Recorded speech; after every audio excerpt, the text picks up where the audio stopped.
rising prices remain the dominant worry. Maximum-inflation, Mike. So 5 minutes into season 2, and it's clear we're going to have a spicy on-scope journey ahead of us, and we have a brand new word. Guys, a couple of things just spring to the fore for me. Let me start with something that's potentially positive, something that maybe we can rally our marketers around.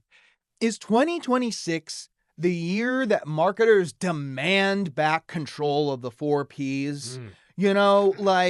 Once upon a time and today, in the most successful brand cases, you see marketers are all over product. Marketers are all over positioning.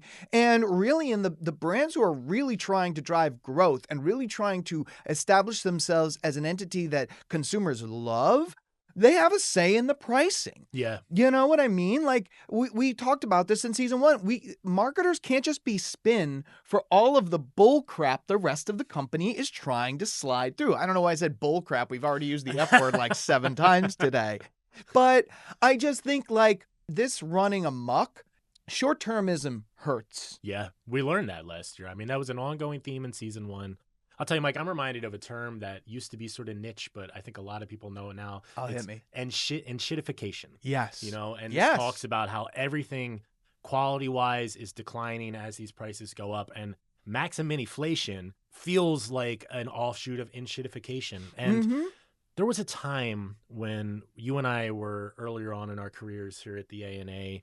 I remember a lot of our thought leaders, experts talking about marketing's role as being the advocate for the consumer within the organization, yes. right? Like as a marketer, you're sort of like the HR department for your consumers and your customers. You're meant to protect them from bad business decisions and advocate for having a good experience, because guess what? Good experiences lead to long-term relationships, which help drive up your brand's value and performance over time.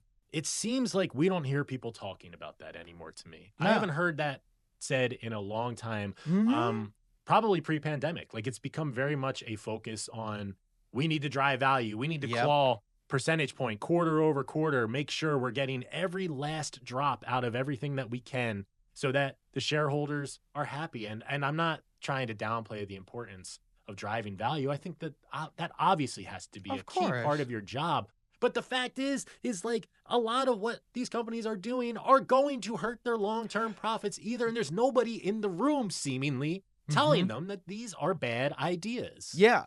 Ryan, not only was this the marketer's responsibility, it was their source of power. They come to you and be like, the people who spend money, the money that you're trying to balance on the sheets, think this way. They engage with this. They feel strongly about this. That's where marketers could step into the room and say, well, actually, no. Yeah, and by abdicating that, what are you but the PR firm for what the rest of the company decides to do without the consumer in mind? Yeah, 100%. And so when we talked about this story initially, when we were going through pitches this morning, we came across like, okay, so what's the reaction here? Like what, you're not going to be able to sway executives from being profit minded. Of course not. That's always going to be a thing. So if you're on a marketing team and this type of idea is pitched and you know that you're not going to be able to kill it, like, okay, we're going to reduce the amount that we put in each package and raise the price. That's the decision we're making.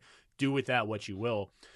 Then I think the salve for like saving your brand and making things at least somewhat better for consumers is a point that you made earlier. It's about communication. Yes. Right? You need to communicate the reason why you're doing those things. You shouldn't be doing it on the sly. Like, no. The article brings up Cadbury cream eggs, and that's a fine example, but they are far, far from the only brand that is doing this type of thing. Take a look in the supermarket. I guarantee just about anything you buy, it's smaller now and costs more. Yes. There are market realities, right? Like I get that. I'm not, trying to be like unrealistic here. There are market realities that we're all dealing with, but communicating these things, the reason why the price is going up. Yeah. Like I do think that is a like missing piece of this puzzle. Honestly, I've seen it over and over and over and over again. Brands throw millions of dollars at problems that would have never been problems if their communication was more on point. Yeah. You know, Yeah. legitimately, there are so many journeys and rabbit holes that you can go down to. If you run back the clock long enough, there was an opportunity to be honest and on the level, and that brand decided against that. Yeah. And now there are millions of dollars and tons of consequences as a result. Yeah. You know? Yeah. Yeah. So, Ritson goes in on how this is going to be the theme of 2026. There's going to be more fury. I love the way that he ends this article. So let me just leave you with this. Something to think about for you, Mike, and also for our listeners as we think about how we're going to succeed this year. Ritson writes, maximum inflation is a coward's approach. It assumes consumers are stupid, inattentive, and passive. In 2026, they are none of these things. They're stressed about money, scrutinizing every purchase, armed with smartphones, and ready to broadcast your deception to millions. And your retail partners are, as ever, ready to take the consumer's side while enjoying the margins at the register from you and your competitor or their conveniently priced private label. Once inside their store, they care not one jot which way the consumer turns.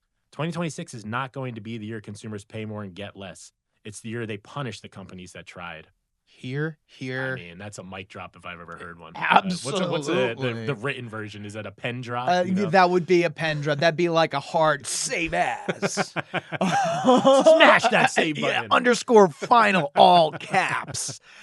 I mean, I'll just leave you with this. If maximflation or enshittification is your brand strategy right now, this is my prediction and my prediction alone. There are companies in the Fortune 100 today that will not exist in 5 years because they took everything, most importantly, the consumer, for granted. Yeah. It's a sobering thought, but consumers are onto this stuff. Like it's time to stop playing games. There needs to be transparency. And like, as Ritson said, like we act as if consumers are stupid, inattentive, and passive. They're none of these things. No. We're all plugged in. Yep. We're all talking on social media. The jig is up. Yeah. Like, I don't know what else to say. The jig is up.